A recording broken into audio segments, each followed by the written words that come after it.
Amravati डेपोसमोर city bus खाली येऊन एका युवकाचा मृत्यू। सिटी बसचे ब्रेक फेल झाल्याची प्राथमिक माहिती। सिटी बसने चौघांना चिरडले। 9 वर्षीय चिमुकल्याचा जागेवर मृत्यू तर 3 जण गंभीर जखमी। 9 वर्षीय चिमुकल्याच्या घटनास्थळी मृत्यू झाला। या भीषण अपघाताच्या घटनेवर जमावाकडून बसची मोठ्या प्रमाणात तोडफोड केली आहे। तर प्रीतम गोविंद निर्मळे या 9 वर्षीय चिमुकल्याचा बसच्या चाकाखाली येऊन घटनास्थळीच मृत्यू झाला। परिसरात प्रचंड रोष व्यक्त केला जातोय।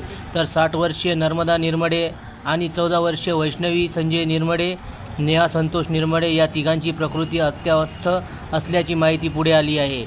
सध्या जखमीवर जिल्हा सामान्य रुग्णालयामध्ये उपचार सुरू आहे।